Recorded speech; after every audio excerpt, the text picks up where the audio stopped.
The first thing Marcus Gray does is lift a glass toward her, smiling like a man who never watched her burn. To us, he says. To a love that cannot be broken. Evelyn Rose keeps her face soft, her lashes lowered, her voice sweet enough to fool a room full of predators. And to tomorrow. She answers. To our engagement night. Inside the glass, the champagne looks harmless.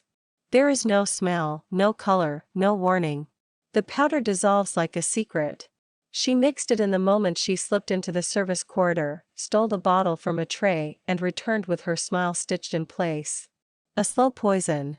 A patient revenge. Evelyn, you look like a dream. Lena says. I swear I would sell my soul to be you for a day. You already did, Evelyn thinks, and you sold mine with it. Out loud, she laughs, light and airy. Stop it, you always know what to say. Lena links arms with her, steering her toward a cluster of guests. Smile. Lena murmurs. The cameras love you. The board loves you. Your father will be proud. Evelyn nods, all obedient grace. In her mind, she sees Lena standing beside Marcus in a warehouse years from now, holding a lighter like it is a toy. A photographer calls. Miss Rose, one more. Evelyn turns, tilts her head, and lets her eyes look shining and harmless. Lena leans in, speaking like a sister. Marcus is obsessed with you. You are so lucky. Marcus steps close and kisses the back of Evelyn's hand. His thumb strokes her skin, tender, careful. He performs affection for the crowd, and the crowd eats it up. My little angel. He murmurs. Drink, you barely touched your dinner. His little angel. His favorite mask to place over her face. Evelyn lifts the glass, her smile blooming. She keeps her voice soft, shy, almost breathless. Marcus, this one is for us. For our forever. She guides the rim to his lips with a delicate hand, as if she cannot imagine refusing him. Marcus laughs and drinks, deep and confident, the way a man drinks when he believes the world is his. Evelyn watches his throat move. She imagines the poison finding its way into his blood, sinking into him like a vow. He wipes a bead of champagne from his mouth. Perfect. He says. He pinches her cheek in a gesture that would look affectionate to strangers. It feels like ownership. Such a good girl. Evelyn lets her eyes shine, lets a small tremble touch her mouth. I just want you happy. Marcus turns to accept congratulations from a board member. Cameras flash. A string quartet sings about romance. Evelyn steps away, careful not to rush. Her heels click across marble. Her heartbeat stays steady because rage does not make her careless anymore. Rage makes her precise. The heat of the old fire is still in her bones. In the last seconds of her first life, Marcus leaned down to her in the smoke. His voice was calm, almost amused. You are stupid. He said. You deserve it. She hears it now, like a ghost whispering in her ear. Evelyn moves toward the terrace doors for air. A waiter offers sparkling water. She takes one with a gentle nod and looks out over the city. New York glitters beyond the glass, a field of lights that do not care who lives or dies. Her phone vibrates. A message from Arthur Benson, sent earlier today. Mr. Benson, I heard Marcus is meeting with the board tonight. Be careful, Miss Rose. Something feels wrong. In her first life, Arthur tried to warn her and Marcus destroyed him for it. Arthur was the only older executive in the Rose group who never bowed to Marcus. Marcus framed him for embezzlement and tossed him out like trash. Evelyn types back with a calm hand. Evelyn, thank you. I will speak with you soon. I need your help. She slides the phone away as the ballroom noise fades behind her. The wind is cold, clean. It cuts through perfume and false laughter. A shadow shifts near the terrace column. A man stands in the half-light, dressed like security but moving like a weapon. His gaze is flat, unreadable. His posture is still, patient, as if he has been watching the room and waiting for the exact moment to step forward. Evelyn does not recognize him from her first life. He speaks first, voice low. Evelyn Rose. Her spine tightens. She keeps her face innocent. Do I know you? No. His eyes do not flicker. But people are asking questions about you. Powerful people. She studies him, measuring the way he keeps his hands visible, the way he blocks the exit without looking like he does. He is not a hired guard. He is trained. "Who are you?" she asks. He hesitates a fraction. "Samuel Cole." Before she can answer, a voice calls from inside.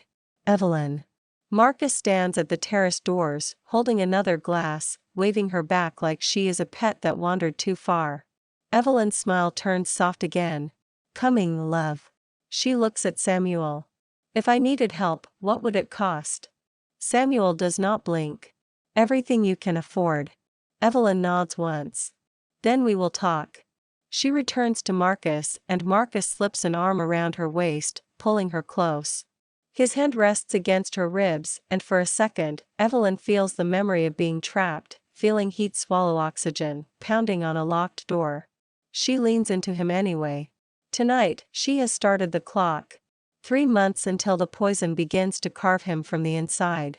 3 months until he learns what it feels like to beg. The next morning, Evelyn wakes in the Rose Manor with sunlight on her pillows and a calm that feels like a lie. In her first life, she woke after the gala with a headache and an empty memory. Marcus told her she drank too much, laughed too loudly, signed a few harmless papers. He kissed her forehead and said she was adorable. Those papers gave Marcus control over a slice of Rose Group voting shares. Not this time. Evelyn sits up and forces her breath slow. She walks to the bathroom mirror and studies the face everyone trusts. She looks young, soft, almost fragile. That is her weapon now. She dresses in cream and pale pink, the colors of innocence, and goes downstairs with measured steps. Marcus is already at the breakfast table. He is reading market news on a tablet, calm and focused. He looks up when she enters, eyes warming. "Morning," he says. "Sleep well." Evelyn smiles and sits beside him. "I dreamed about fire," she says with a little laugh, like she is embarrassed by her own fear. "Can you believe it?" Marcus's eyes narrow for a heartbeat, then soften. "Bad dreams mean nothing. You are safe with me." "Safe." Evelyn lifts a spoon and stirs her coffee.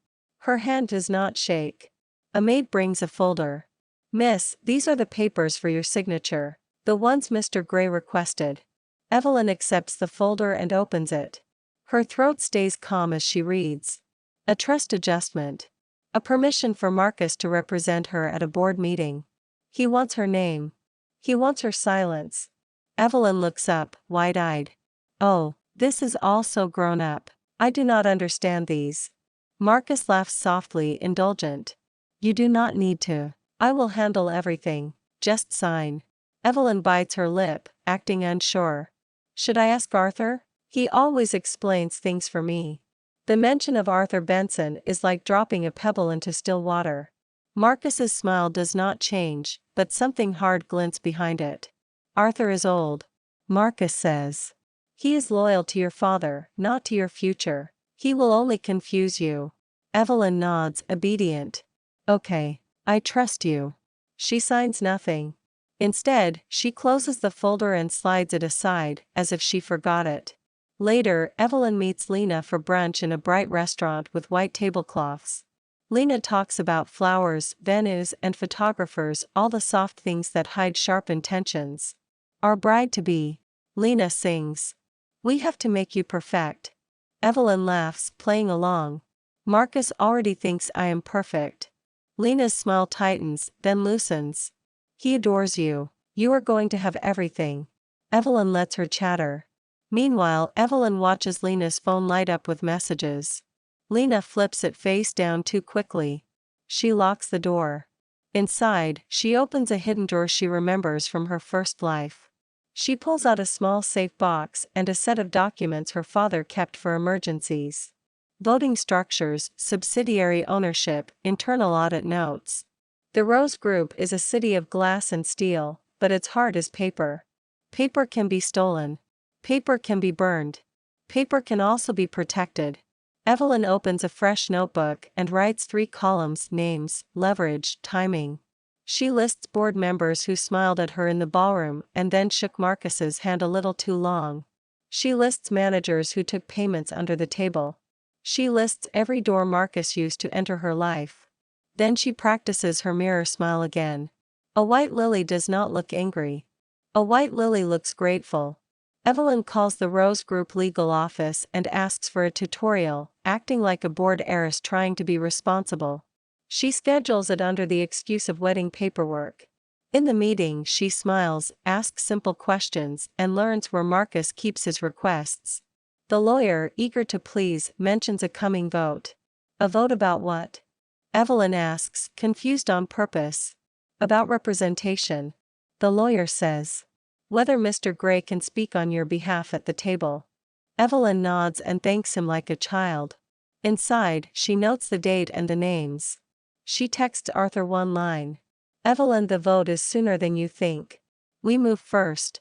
Evelyn meets Arthur Benson at a quiet cafe in Midtown, away from Rose Group Towers, away from Marcus's favorite restaurants. Arthur arrives early. He looks 58, silver hair neat, eyes sharp with a lifetime of corporate wars.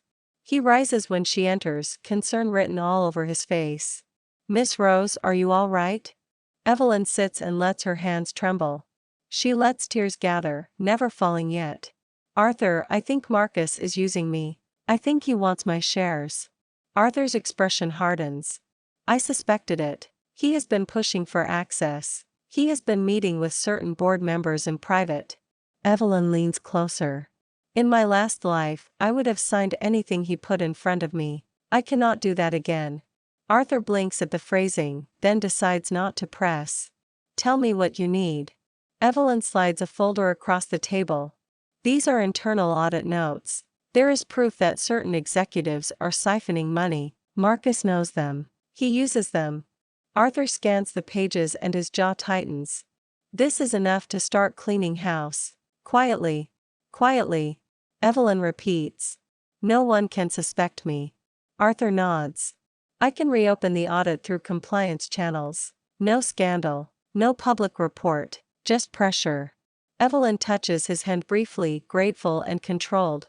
Thank you, Arthur. You are the only one I trust inside the company. Arthur's eyes soften. Your father trusted me. I will not fail you. That afternoon, Evelyn drives to Brooklyn with a driver who thinks she is shopping. She watches the streets change from polished storefronts to warehouses and graffiti. The air smells different, more honest. Samuel Cole waits in an office with no windows. The room is clean, quiet, guarded without looking guarded. He wears dark clothes, no tie. He looks like he belongs tonight. You came. He says. Evelyn sits across from him, crossing her legs with careful grace. I do not waste time. Samuel tilts his head. You look like a doll, but you do not talk like one. Evelyn smiles faintly. People see what I let them see. Samuel's gaze holds hers, steady and assessing. Tell me what you want. I want information. Evelyn says. Everything Marcus Gray does in the shadows. His contacts, his accounts, his crimes. And if I bring it to you? Samuel asks. Evelyn leans forward. Then I will pay you more than anyone ever has. Samuel laughs once, a sound with no humor. Money is useful, but I do not work for love stories. Evelyn keeps her voice soft. This is not love. This is war. Samuel's eyes narrow, interested. War has rules. Evelyn names a number. Samuel looks, then looks back at her. You are serious. I will double it. Evelyn says. If you also remove people from his side, not with bullets, with fear, with truth, with their own greed. Samuel studies her for a long moment. You want him alive. Alive. Evelyn agrees. Alive enough to feel it. Samuel nods slowly. I can do that. Evelyn pauses at the door. Only one. Do not bring your feelings into the work. Samuel says. Feelings make mistakes.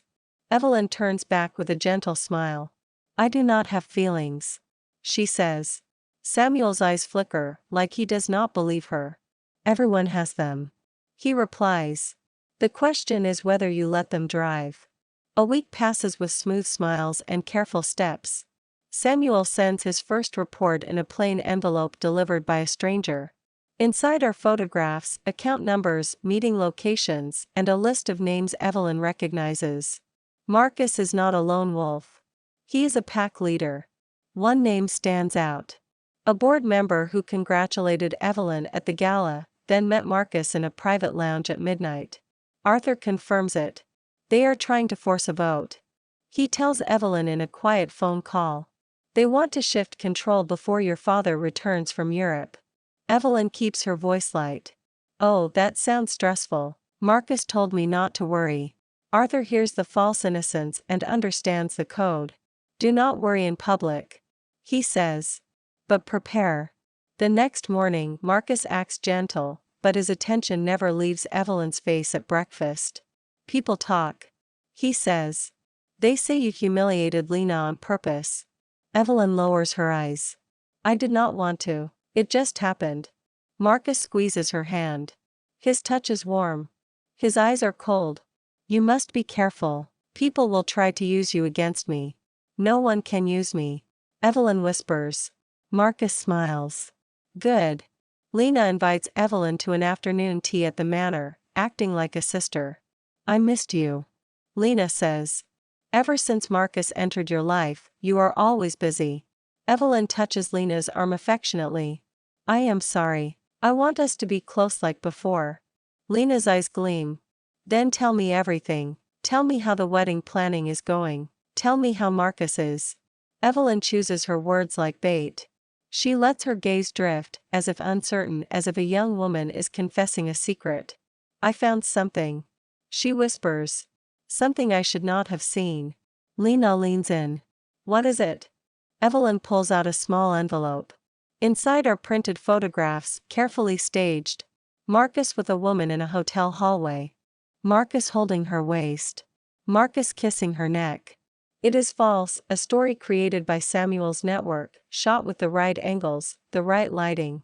Lena gasps, offended on Evelyn's behalf. Oh my God, Evelyn, this is horrible. Evelyn bites her lip. Do you think it is real? Marcus says he has meetings all the time. Maybe I am being paranoid. Lena's face twists with something too fast to hide. Hope. Opportunity. She takes Evelyn's hands. You are not paranoid. Men like him always have secrets. You have to be careful. Evelyn nods, tears trembling.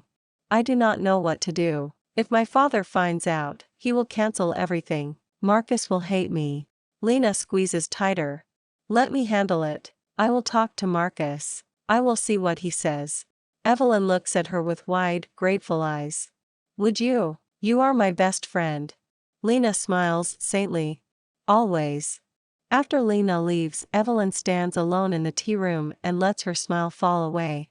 Hook. Line. Sink. That evening, Marcus arrives later than usual.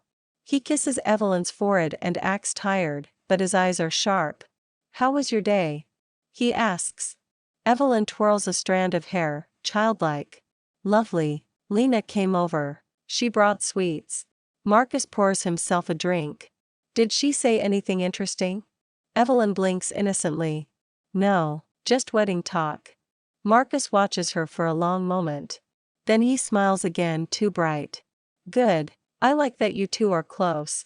Evelyn smiles back. Me too. Her phone vibrates in her pocket. A message from Samuel. Samuel, Lena called one of Marcus's men. She delivered your bait and added her own lies. He is angry. He is watching you.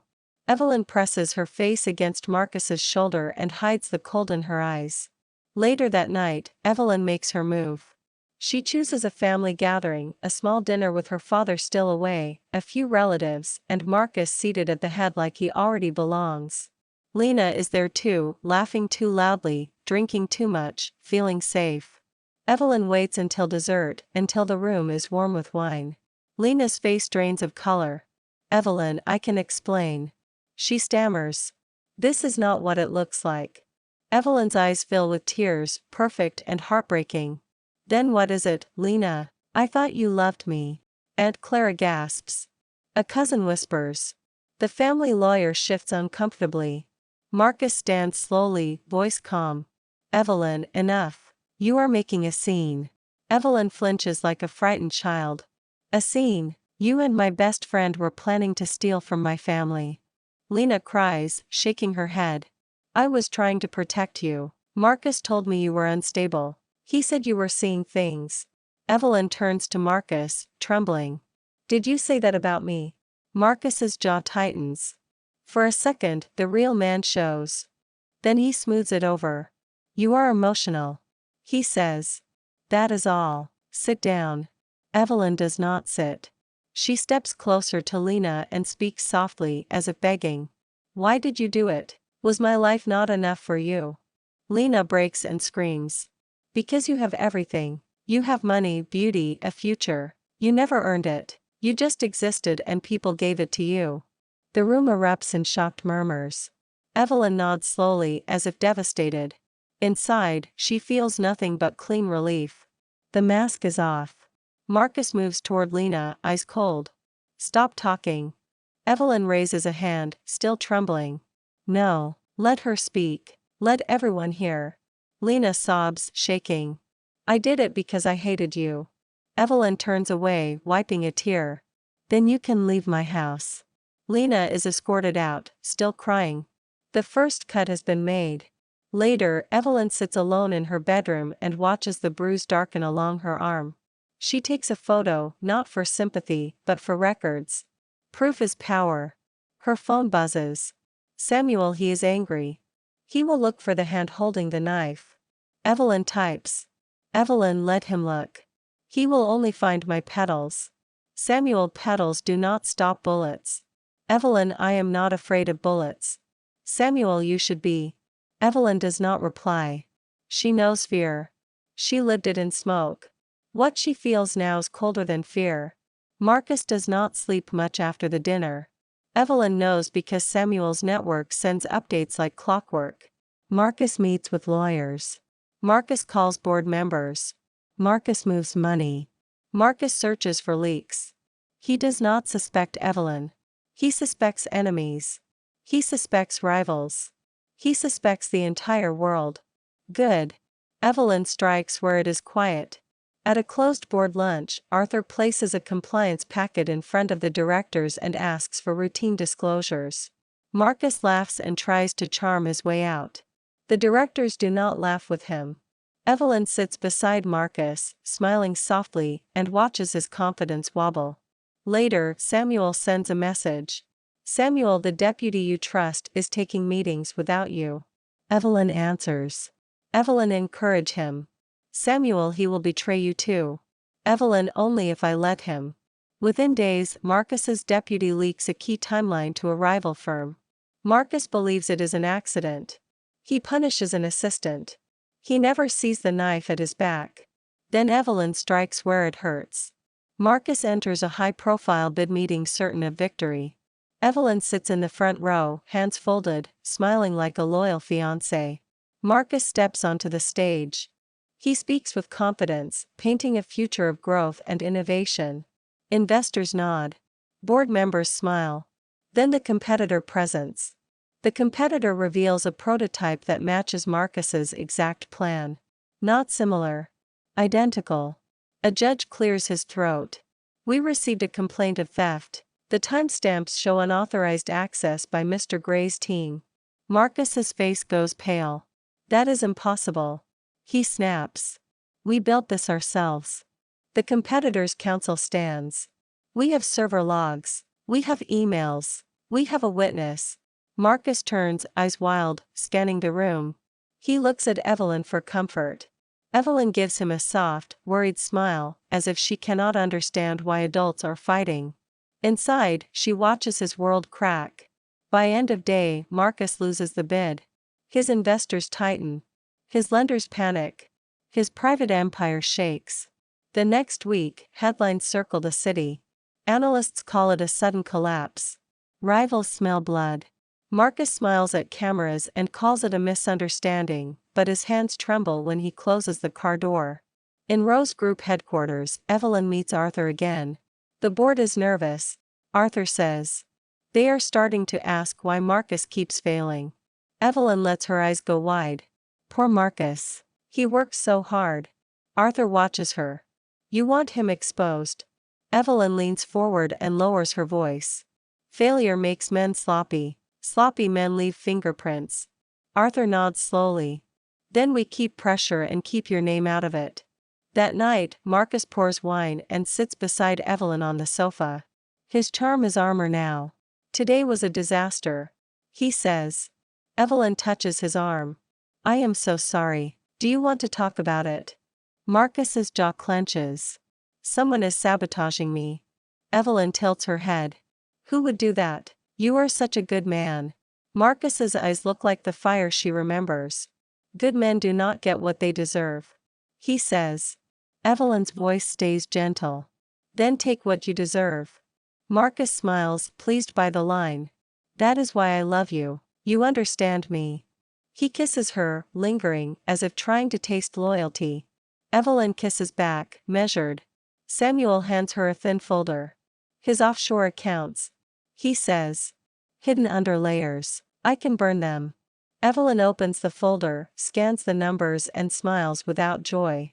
Not yet. Freeze them. Let him think the money is there. Why? Samuel asks. Because when he reaches for it, Evelyn says. I want him to feel the floor vanish. Samuel studies her face. You are careful, he says. But you are also tired. Evelyn shuts the folder. Do not worry about my tiredness. Worry about his. Let him threaten fire. She has already died in it. Now she owns the flames. A surprise, he says, voice too gentle. Evelyn smiles. You are so sweet. She texts Samuel before she leaves. Evelyn, he is taking me somewhere. Follow, do not be seen. Samuel understood. Marcus drives himself, refusing the driver. His hands shake on the steering wheel. The city passes, light streaking. Evelyn watches the route, counting turns. When she sees the industrial district, her skin goes cold. It is the same. The warehouse. The same one. Her stomach tightens, but her mind stays sharp. She notes the streetlights, the exit routes, the places a car can hide. She remembers every corner from the night she died. Marcus parks and turns off the engine. His voice is too calm. Do you know why I chose this place? He asks. Evelyn shakes her head. No. Because no one hears you here. Marcus says. Evelyn keeps her tone small. Marcus, you are scaring me. Inside, the warehouse smells of dust and old oil.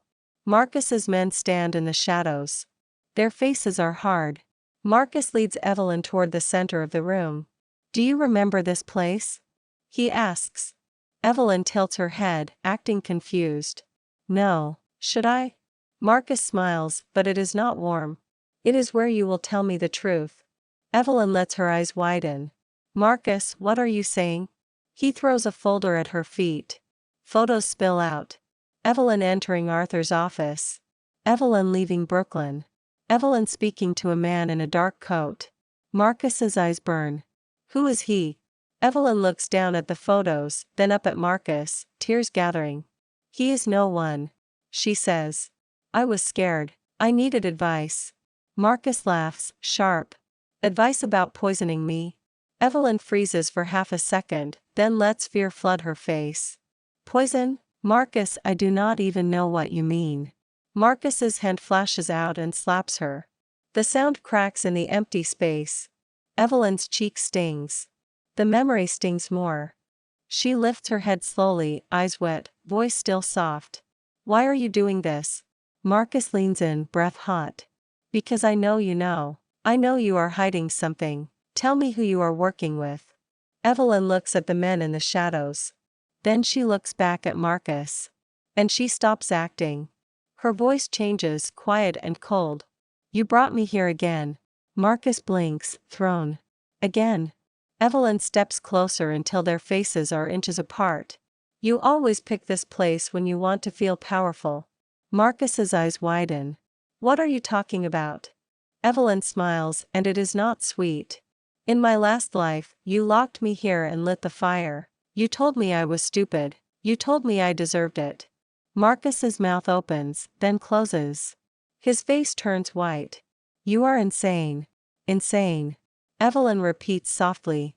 That is what you told everyone when I tried to speak. That is what you told my father. That is what you told the doctors after the fire, when you needed someone to blame besides yourself.